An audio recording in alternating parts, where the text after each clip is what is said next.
Ayan o. Laban lang! Laban lang! Vice President Inday Sara Duterte naging emotional po sa kanyang talumpati diyan sa Davao City. Sa palagay ko ay mixed emotion na rin po ito.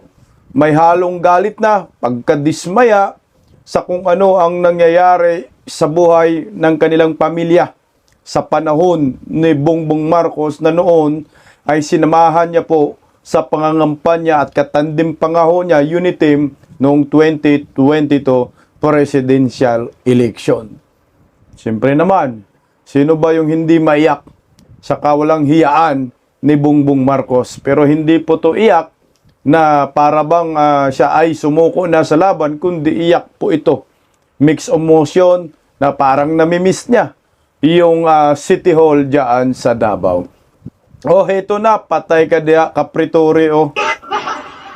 Ito na si Atty. Baligod ay sumugod na po sa ombudsman upang magsampa ng reklamo laban po sa mga isiniwalat ng retired Marines tungkol sa mga mali-malitang pera na idineliver nila sa mga iba't ibang politiko kagaya ni Saldico, Martin Romualdez, Tito Soto at siyempre itong si Bongbong Marcos. Kasama na rin po itong si Lisa Baque at Sandro Marcos at marami pang iba. O hay na, kasama rin si Turi. Sabi kasi ni Turi, magsampa kayo ng kaso, manunumpaho kayo. Ito na nga, natuluyan na. At ang napaka-awkward dito, ito na nga yung sinabi ko, hindi talaga qualified magiging ombudsman to si Boyeng eh. Yung ombudsman, kasama rin yan sa affidavit. No, nabanggit din yan eh. Kasama sila ni Turi at Trillanes, anak ng kagwang talaga, oh. Ombudsman, sinampahan ng kaso sa ombudsman. Animal. Magandang gabi po sa ating lahat. Palike po muna, pa-share, pa-subscribe. Pakipindot po ang inyong notification bell. Parang awa nyo na, pakipindot ang notification. Kasi yung iba walang notification eh. Para lagi po kayong updated sa ating mga video. At Bisdak Historiador, suportahan rin po natin. Unahin po muna natin ang pagiging emosyonal ni Vice President Inday Sara Duterte. Ay, huli na lang. Yung pagsampa na lang po ng kaso para dugtong-dugtong na lang. Kasi may mensahe rin po si Vice President Inday Sara dito sa mga 18, 16 na daw eh, pero 18 po silang lahat, no? 16 daw yung retired Marines dyan. Natuluyan na po nila, no, diyan sa ombudsman. Ngayong hapon po ay nagsampa na po ng reklamo, formal na ho ito, si Atty. Baligod diyan sa ombudsman. Ang problema nga ho, yung sinampahan po ng sinumbungan ay kasama rin po sa affidavit. Pakinggan po natin si Atty. Baligod. Narito po. Pas ng statement si Congressman Erice na di umano yung 2 billion na confidential fund ng customs ay kinuha daw ng ating presidente, no? So maraming pwedeng panggalingan. Halimbawa, yung alegasyon na yung Bucor chief ay nagdala ng pera kay Saldico, no? Eh, hindi naman yun galing sa flood control. And even assuming na flood control lang, ang total niyan mga 1.3 trillion eh. Ang flood control fund, 1.3 trillion.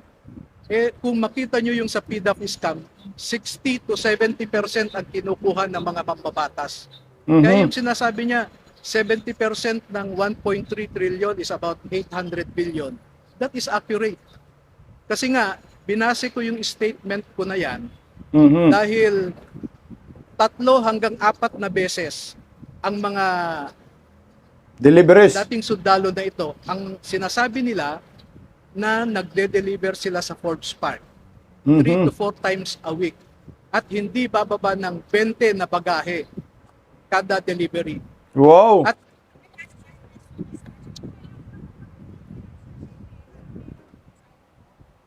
Isipin mo, hindi bumababa ng 20 bagahe bawat delivery kung a total of 50, no? 50 million. Yun ang nag-average sa large. Total large na bagahe.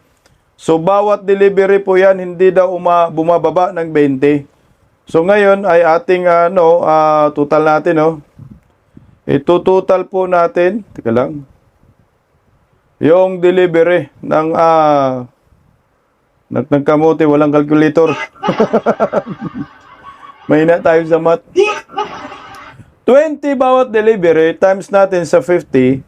So, ibig sabihin, bawat delivery nila, 20 malita times 50 million. Bawat malita, anak ng kamuti.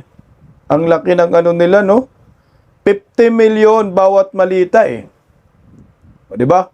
20 times 50 million. So, bawat deliver, 1 billion. Anak ng kagwang, oh. 1 billion bawat deliver. Tama, no? 1 billion bawat deliver. Mukhang tumutugma. So, hindi lang siguro 50 kasi nung nabanggit ni Saldico, may deliver daw na ano eh. Hindi lang siguro 1 billion.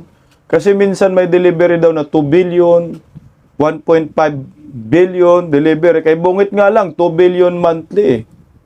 Yung kickback niya. So tuloy, Yes. Mhm. Yes. Galing, hindi ko po alam. Walang sinasabi, Mm.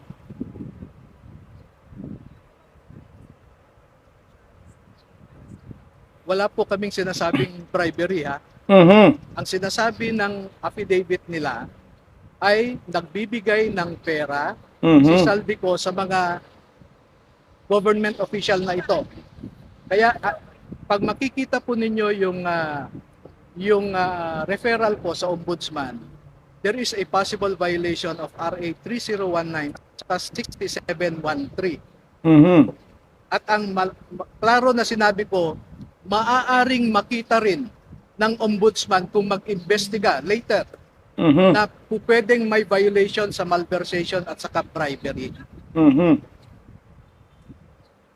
Yun po ang lalabas sa investigasyon.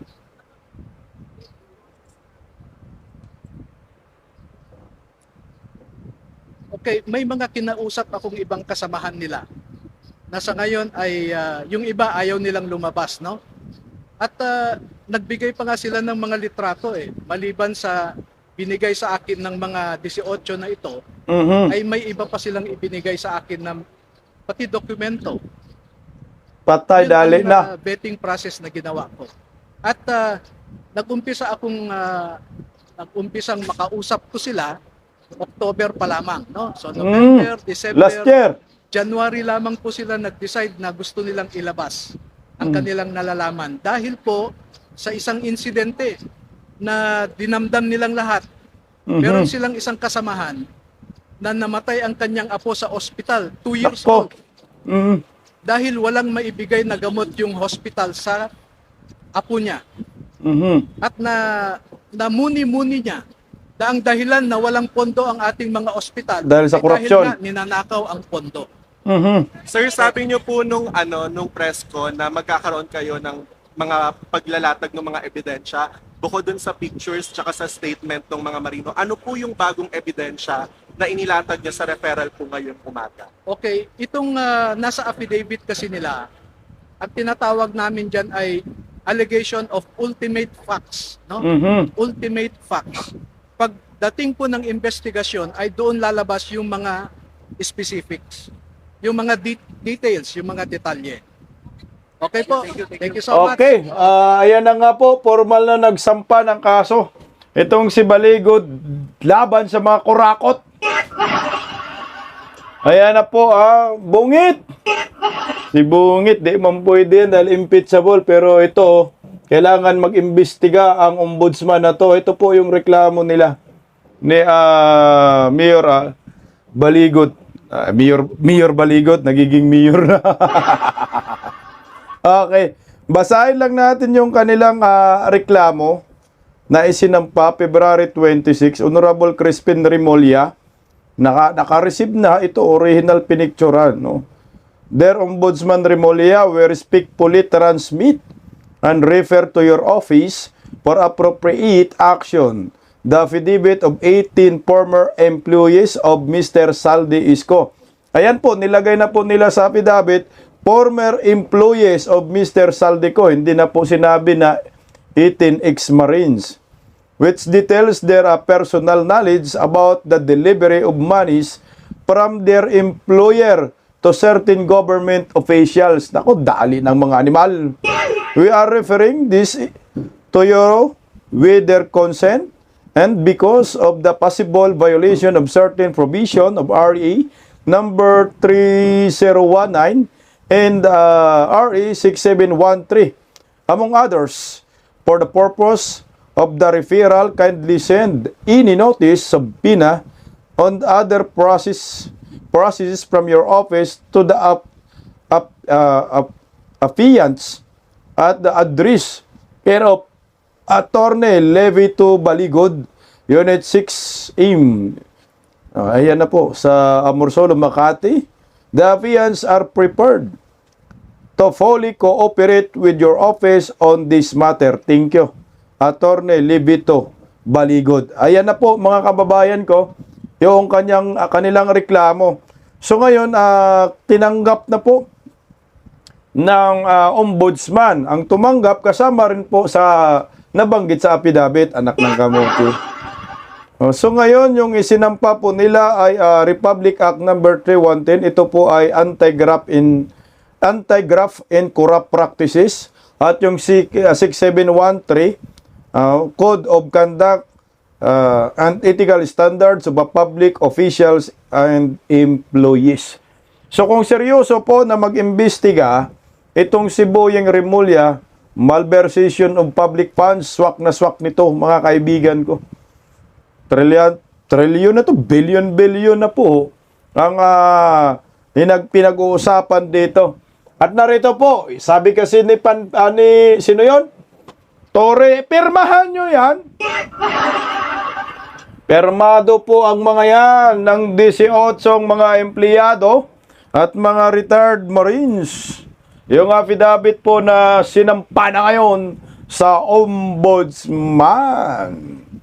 At merong receive copy yan. Ayan, tinanggap na po yan. At pinanotaryo rin. Baka sabihin kasi, notaryohan nyo. Kasi sabi man ni Tore, notaryohan nyo. Ayan na po, may notaryo na rin po para wala ng takas. Panpilo Lacson. Ayan, Republic Act. Republic of the Philippines, Metro Manila. Subscribe and sworn to before me, a notary public of the for and in.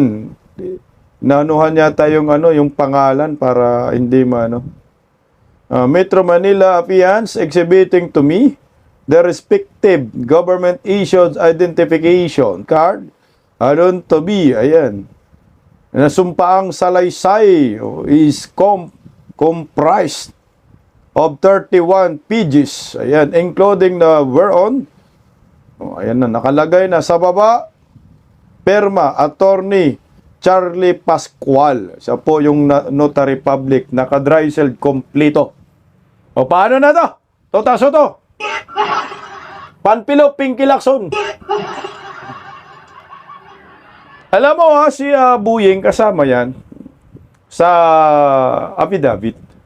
Baka anong mangyayari dyan? Ako'y nagtatanong lang kasi nga alam naman natin si Buying ay in-appoint yan ni Bongbong Marcos. Ang reason yan, kaya in-appoint, para protektahan si Bongbong Marcos at siyempre, demolition job against Inday Sara Duterte. Ayan number 28. Ito po yung unang kumakalat. Si Chantal Daniela at William Rosato ay nagkaroon din ng meeting sa isang bahay sa Bel Air, Makati, na sa pagkakaalam namin ay sa bahay ni dating DOJ Secretary Boyeng Rimulya. Kasama sa meeting sina Trillanes, Nicolas Torre at dating DOJ Secretary Boyeng Rimulya. Boyeng! Nirereklamo ka. Paano yan? Sa opisina mo, nireklamo ka po. Parang ang awkward, no? Dahil sa instruction sa amin, ito napag-alaman namin na bahay yun ni dating Secretary Boying Remulla. Dahil sa instruction sa amin na pagpasok sa gate ng Bel Air ay sasabihin namin sa bahay ni Secretary Boying Remulla ang aming pupuntahan.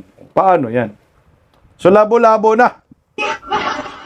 Mantakin mo, nagsampa tayo ng reklamo, ngayon yung sinampahan mo ng reklamo ay opisina na nandoon sa affidavit din. Yung taong nireklamuhan mo. Aaksyonan kaya to ni Boying? Pag hindi to aksyonan ni Boying, hindi na maganda ang takbo ng bayan. Dahil maliwanag po kasama sila dyan sa affidavit. Baka titingnan lang ni Boying yan no? Pagtingin ni Boying, anak ng kamuti, nandyan ako Nandyan si Bungit.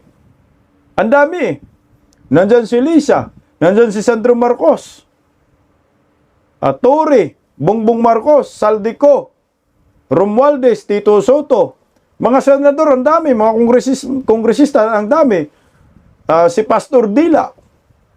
At mga executive secretary, marami. Nandyan nakalagay lahat. Ang punto natin dito, may mangyayari kaya dito sa reklamo ni Baligod. Kasi, yung mga nirereklamo, opisyal ng gobyerno, yung isa dyan, nandyan pa sa ombudsman, patay tayo diha. Labo-labo na. Pero anyway, pasalamatan po natin itong mga retired Marines dahil ang tapang po nila. Pakinggan natin yung interview kay retired General Romeo Puques na una na pong ginigipit ni Marcos. Patungkol po dito kasi nagkakaroon siya ng komento. Pakinggan po natin. Issue po natin tatalakayin ngayong umaga ay tungkol nga po dito sa paglantad ng sinasabing 18 dating Marines na umano'y nagtagahakot o nagde-deliver ng mali-malitang pera doon sa mga matataas na opisyal ng ating pamahalaan. Ano po masasabi po ninyo dito? Ito, very explosive yung kanilang mga revelations, dahil alam naman natin na ang kanilang disclosure yan ay sa kabuuang 805 billion pesos ang kanilang mga dineliver sa iba't ibang mataas na pinuno sa ating gobyerno. So ito ay talagang nakakamangha at nakakaligalig. Opo. Fake news daw po, General, sabi ng Malacanang at ng iba pang mga napangalanan nga ng mga retired o itong mga dating Marines. Anong take mo doon? Paanong fake news yan? Sworn statements yan. Tama. Kinorroborate nila yung mga dati ng disclosure ni Saldico at saka ni Sergeant Gutesa. So, paanong masasabing fake news dyan? At yun nga, malabo ng fake news kasi nandyan na, may affidavit na, nasa ombudsman na, nanumpa na sila, nakanotaryo na. So wala na. So ang labanan na lang to ebidensya na ipapakita ninyo na ito po ang patunay, itong mga sinasabi natin, ito yung supporting documents, nandyan na, nakalatag na. Tuloy po. pinangangatawanan nila ang kanilang mga paglalahad na yan. In fact, malaking kapahamakan sa kanila sa paglalantad ng kanyang kabigat ng mga akusasyon. So, bakit pa sila maglalahad ng mga fake news na yan? Ikamamatay nila yan. Sama. Opo. Pero personally, simple lang yung sagot. Bakit mag-fake news? Ikakamatay nila yan. Ang kalaban, gobyerno Nandyan yung first family. Nandyan yung pinsan ni Bungit. Nandyan lahat ng mga executive. Nandyan lahat ng mga kongresista. Nakalista lahat. Tama, ikakamatay nila. At saka may mga pamilya ang mga yan. Wala ho. Talagang bayani ang mga to. Matapang. At ang sabi nga ho nila, ito yung huling laban namin. Tuloy po. General, dahil nga may nilabas nga itong AFP pati yung Philippine Navy na ilan nga daw dito sa mga lumabas o lumantad ay hindi kasapi ng Philippine Navy o ng AFP. Anong take mo? Okay, base sa ating nalaman, 16 dito ay mga dating Retired Marines. Marines, 13 ay dishonorable discharge. 3 sa kanila ay talagang retirado sa Marines. Ang isa ay retiradong Army at saka isa naman ay Army Reservist. So talagang nagserbisyo sila sa ating armed forces. Kaya andyan naman yung records. Dapat klarong-klaro yan sa armed forces. Po, at At saka hindi naman issue yan, yung pagiging Marines nila. Hindi naman issue yung, sabi, dishonor daw sa serbisyo. Ang issue dyan ay yung kanilang isiniwalat na nag-deliver sila ng mali-malitang pera. At sila ay totoong empleyado. Walang connect yung pagiging Philippine Marines nila dyan. Actually, ang connection dito, ang pag-deliver nila ng mali-malitang pera at pagiging empleyado nila kay Saldico. Ngayon, sa kanilang affidavit dyan sa ombudsman, anong sabi? Empleyado ni Saldico, hindi naman nila sinabi Philippine Marines. Nung una na lang pag press-con, talagang totoo naman na retired Marines po sila. Kaso nga lang may pumapalag kagaya ni Panpilo Lacson, Pinky Lacson, gusto na maghanap lang ng butas. Tuloy tutunayan nitong mga may koneksyon itong mga pahayag ng 18 dating Marines doon sa ibinunyag dati ni Orly Master Gutesa. Sergeant Orly Gutesa. Exactly. General.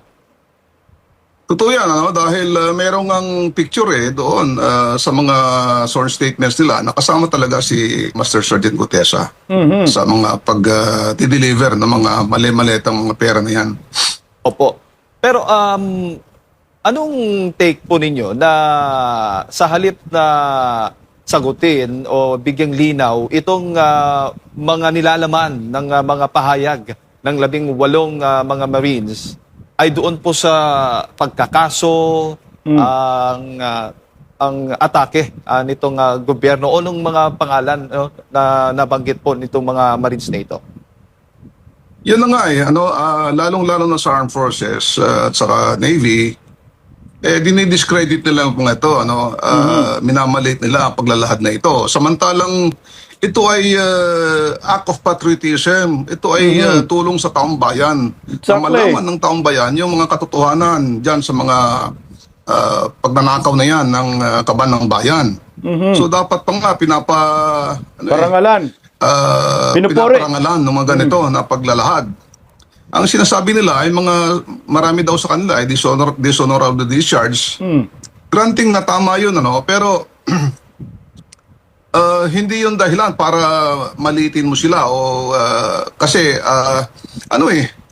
nagsakripisyo yung mga yan Ibig sabihin yung paglalahad nila na yan ay nalalagay sila sa Alanganin. matinding of course pressure. Nila yan yung kanilang karangalan. Bakit sila magsabi ng ganyan? Ikakapiligro rin ang kanilang personal na buhay pati ang kanilang pamilya. So ako ay naniniwala na totoo at itong mga sundalong ito, dating sundalo ay mga mararangal na mga Pilipino na nagmamalasakit ng mamahal sa ating bayan. Exactly. Opo. At yung bigat po ng kanilang mga testimonya, sa tingin mo, sapat po ito para talagang madiin itong mga nabanggit na mga pangalan?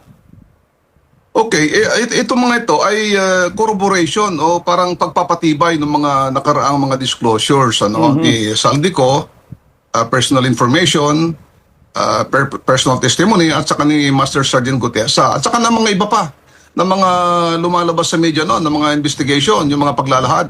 So talagang totoo ito na maraming maleta na i-deliver, libo-libo, billions na mga pera ng gobyerno, ng taong bayan ang ibinigay sa mga matataas na pinuno ng gobyerno natin. So talagang hindi makaila yun. Anak ng kamuti nga, yung mga bubunistang tanganista, ayaw pa rin maniwala sa malita-malitang pera Una, sinabi ni Orly Gutesa, pinatunayan ni Saldico. Sa ngayon, lumalabas itong 18 na mga retired Marines. O hindi, wag na natin sabihin retired Marines kasi ayaw nila. Sabihin na lang natin, empleyado ni Saldico.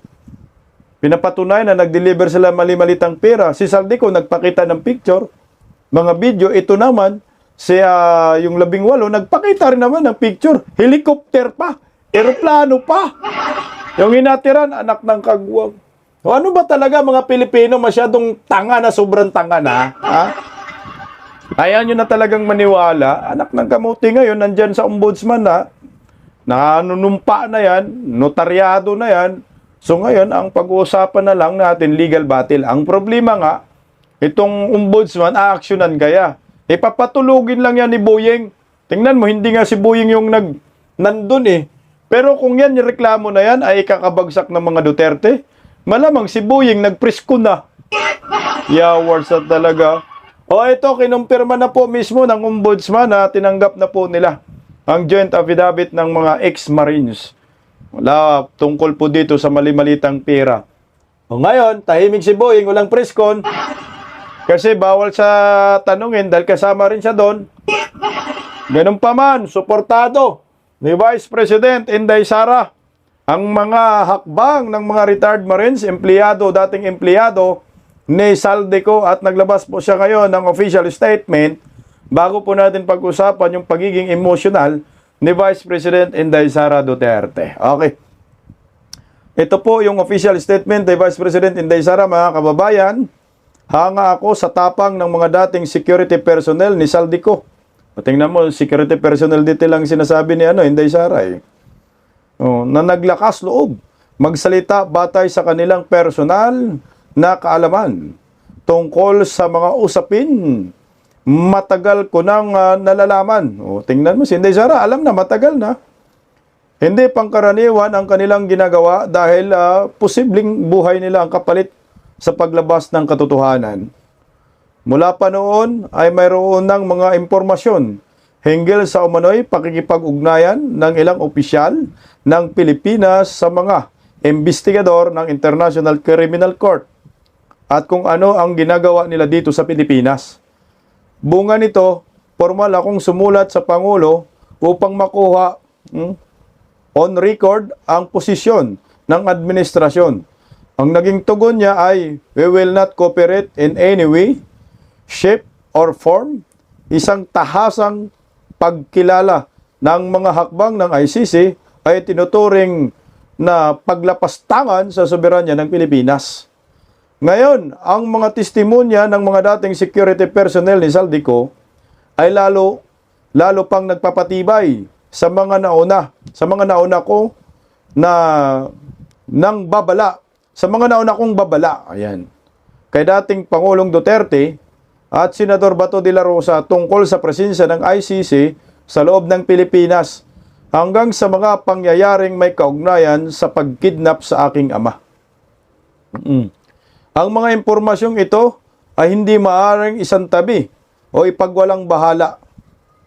Ang usaping ito ay hindi usaping pamumulitika.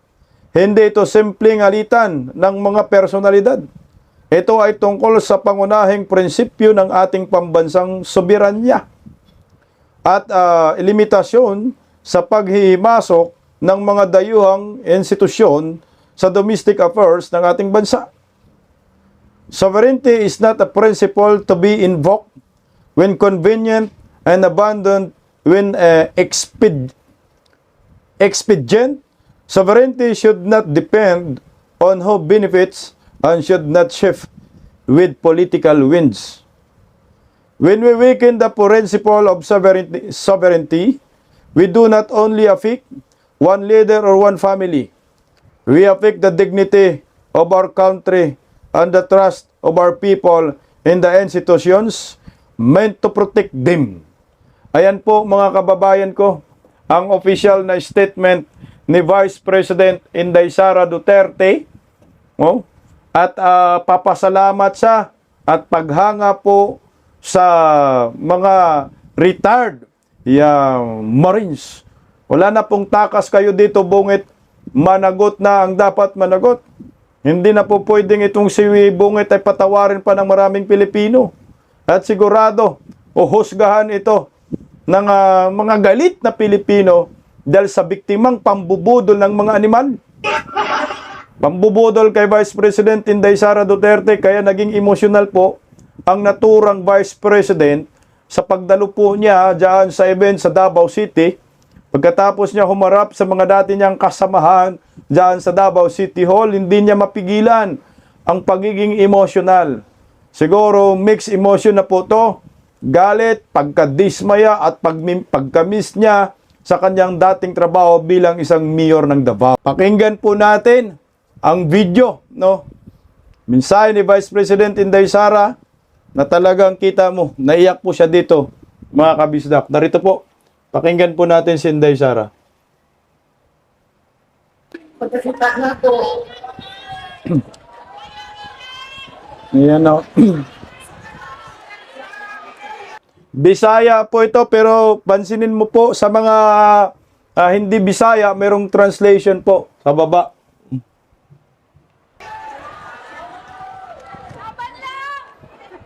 Laban lang! pagkakita na po sa ako ang mga kauban kanian to sa City Hall. Mhm.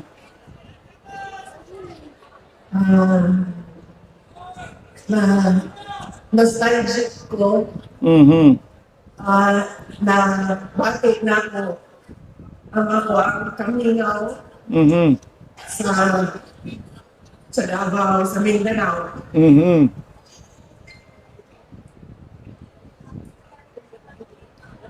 First time Inday umiyak dito sa public.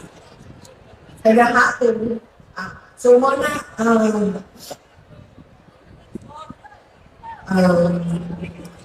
malipay ko basta makadawat ko kung edukasyon kay matagaan na ko opportunity na muli sa amo ang balay, kita na ko ang mama,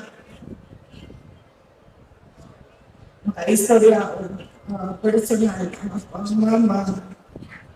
Grabe, iyak talaga si Inday dyan. Kunya, magamit ako ang kanang nahikot na kung imuwang yun ang kama na binatulugan din mo. Dito magod sa Manila, nag-arkila lang ngayon. Nag-arkila, nagre-renta lang. So, hindi komportable kung asa ni nagapuyo kayo. Dili siya ang badal. Pero yung mag-amping kayo. Dili kami ang tagpilay sa liya. So, pag makauli ni dali sa some sort of a safe space para sa amoa sa Pamilya. And na-nostalgic ko kay nakita na ako ang mga kauban sa City Hall, kaniyan ko, and nakaiwan ko sa akong kaugalingon na nakagalingan, nakahunahon ako sa ako ang kaugalingon. Kung sa kahaon, ay dagan na lang ko mayor. Wala na lang ko nila.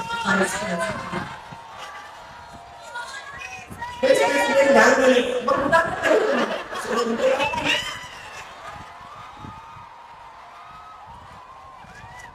President na! President na!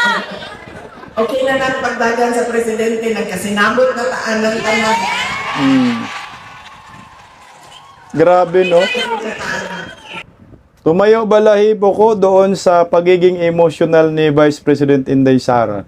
Alam mo yung sinabi niya na kami sa Maynila, hindi bahay namin yun, nangungupahan lang kami.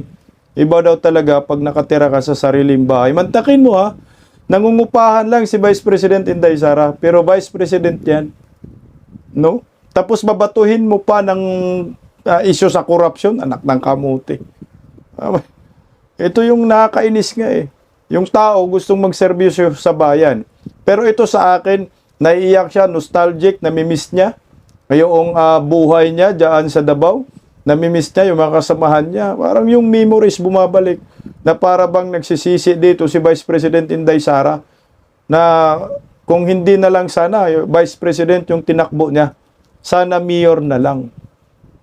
Pero sabi ni Inday, wala na tayong problema sa pagkapangulo kasi mukhang ang pagkaintindi ng mga taga Davao ay ang tatakbuhin ni Inday Sara sa 2028 ay mayor. Pero binalik lang ni Inday Sara kagahapon, di sana mayor na lang yung tinakbo ko, hindi vice president. Pero sa 2028, sure na ang pagtakbo niya sa pagka-presidente. Pero ito, meron isang political analyst na sabi habang sinisiraan si Inday Sara ay lalo po siyang lumalakas. Narito po, pakinggan natin. Ito po sa magiging usaping political capital. Sa nangyari po ngayon ni FPRRD, ano nakikita niyong gains kung meron man or bawas ba? Lalo na po nagpahayag din ang pangalawang Pangulo, Inday Sara Duterte, anak ni FPRRD po. Disadvantage ba ito sa kanya? O lalo lang nagpapalakas itong nangyari ngayon sa kanyang tatay, sa kanyang kandidatura? Ako po, pwede natin siyang tignan o bagamat nakatagne, pero yung konsentrasyon ngayon nandoon kay PRRD. At of course, sa mga susunod na panahon, dito din natin masusubok yung nakasteady ba yung numero ni VP Sara, kasi panahon na lang ang binibilang, naka-agenda na at didinigin na sa Kamara yung i-final sa kanyang impeachment. Yung pagkakadeklara ni VP Sara, tingin ko, magdeklara ka. Ang dami kasi nagsasabi recently po doon sa mga iba't iba pong analyst at iba't iba po din mga programa. Naririnig at nakikita natin na parang masyado pang maaga and so on and so forth. Kung sa akin pong pagtingin kung hindi ngayon, kailan pa, binabanatan na si VP, dati pa. Correct. So, the moment na nagkahiwalay at talagang nag-fall apart ng alyansa, binabanatan na siya because ang assumption, tatakbo at magiging frontrunner talaga siya for presidency ng 2020. Then, might as well na magdeklara na rin din siya ngayon kasi total, binabanatan ka na rin din naman. Correct, Damn if tama. you do, damn if you don't. So at least ngayon, sabihin mo na, tapos na usapan. Di po ba? So, yun. Ikalawa, ano pa ba naman yung ipupukol nila? Lahat na ng mga mabibigat. Pinukol na. Itinagni o ipinukol na sa kanilang pamilya at lalo na kay VP Sara. Although, syempre, bagamat wala pang nagdedeklara, marami pwedeng sabihin natin na yun nga, medyo may kaagahan pa. Pero as it is, nakapirme yung numero ni Inday Sara. VP Sara pagdating dito. Kaya, the only way nga na isa rin din ditong disadvantage, kasi ito yung nakikita ko po na advantage talaga Advantage kasi wala kang, hindi naman siya nasa administrasyon. So, anuman yung failure of governance or challenges in the governance of the administration, Out si Inday doon. economic, all other issues, insulated si VP doon kasi Exactly. hindi naman siya kaparte ng administrasyon. So, yun. Klarong-klaro yun. Ikalawa, wala siyang ibang dapat gawin kasi all the negativities that confronts the administration is the doings of the administration because of challenges of Exactly. improving the quality of lives of the Filipino people, yung significant challenges in terms of the economy and so on and so forth. So, yun yung klaro dito. So, yun yung importanteng aspekto na kailangan nating tignan kung bakit nakapirme yung kanyang numero. And the more na ang daming yung ito yun ang nakakaapekto kasi dito is the more na laging Inaatake. kinikriticize, laging binabanatan si VP Sara, lalong nakakakuha ng traction kasi ang nagiging perception ng ating mga kababayan is ang daming problema na dapat i-address. Tapos biglang laging sinasama sa naratibo kahit walang ginagawa yung bise. 'Di ba? So, yun na nagkakaroon ng nakakadagdag at lalong mas nagiging critical yung ating mga kababayan doon sa approach ng administrasyon kapag yung nag-world war between VP and of course lalo na kapag may ibang binitawang mga statement of both ends. Yan ang maganda nga nangyayari Panay-banat kay Vice President Inday Sara, si Chucky Claire. Hindi alam ni Chucky Claire na si Inday Sara ngayon ang umaangat lalo at minamahal ng taong bayan. Laging nare-recall sa taong bayan ang Inday Sara Duterte. Si Bongbong Marcos hindi naman niya binabanggit dahil wala rin naman may babanggit dahil walang nagawa itong si Bungit, lalong bagsak. Oh, ito na ang nangyayari ngayon. Kaya marami nang nagsibaliktaran, mga political party kagaya ng National National Unity Party, ayaw na nila sumuporta na ma-impeach si Vice President Inday Sara Duterte. So ngayon, medyo napaganda yung pagdeklara ni Vice President Inday Sara na tatakbo siya sa pagkapangulo dahil marami nang umatras na mga kongresista. Ayaw nang sumuporta sa impeachment. Unang-una, naubos na ni Bangag ang pera. Inubos na nila ni Tuta Soto, ni Saldico, at ni Tambaloslos. Wala na silang pambayad sa kada pirma na 150 million. Itong pagiging emotional ni Vice President Inday Sara, sa nakikita ko, halo-halo na po ito. Mixed emotion na po ito. Na tama lang, nailabas ni Inday Sara. Tao lang si Inday Sara. Babae pa. Pero hindi yan yung kahinaan ng isang leader. Nagiging totoo lang siya. Na tayo'y tao lang, nasasaktan din. Siguro kung ibang tao pa lang ang nakaranas ng nangyayari ngayon kay Vice President Inday Sara sa pamilya niya, ano kayang mangyayari kung hindi pa matibay si Inday Sara? Siguro nag-resign na si Inday Sara sa pagka-vice presidente. Pero matapang, matatag na pagkatao itong si Inday Sara, ang personalidad.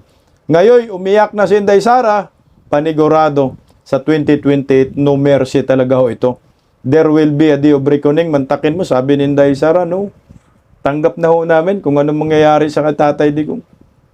Anong mangyayari sa papa ko. Kung doon na siya mamatay, dahil tanggap rin naman niya na mamamatay siya doon, so be it. Pero, dead or alive, makauwi man si Tatay Digong ng buhay o patay, sa Pilipinas, 100% bayani si Rodrigo Roa Duterte. Pinaglaban tayo. Bakit siya naging bayani? Dahil kinalaban niya ang mga durugista, mga sindikato na pinoprotektahan ngayon ng human rights. Pinoprotektahan ngayon ng bangag admin. Kaya day, laban lang. Duterte tayo sa 2028 at malapit na maikulong itong mga kurakot sa gobyerno. Paggising sa umaga, tanghali at gabi, nakikita ko ang post niya, ang hapdi. Paano nga ba to? Di ako makatanggi.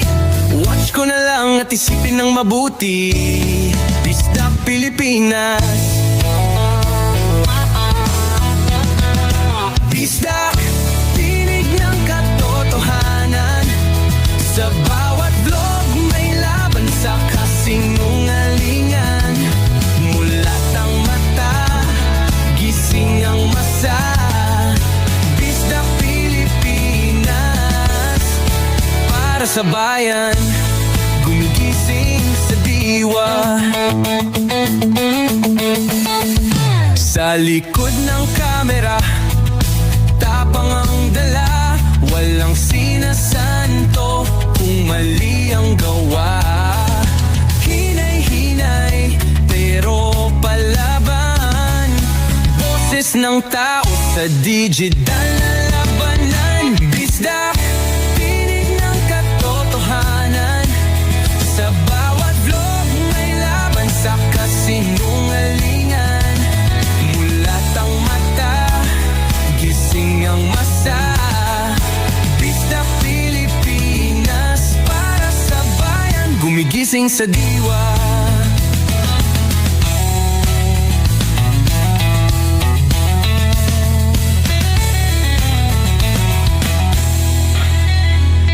Hindi artista, hindi politiko, pero ang katotohanan, sigaw niya ay buo. Sa YouTube o Facebook man siya makita, may aral ka pa rin, may uwi sa bawat salita. Bisdak, gising sa katotohanan. Di lang kwento, kundi panawagan. Sa bawat Pilipinong naghahanap ng liwanag. Bisdak Pilipinas.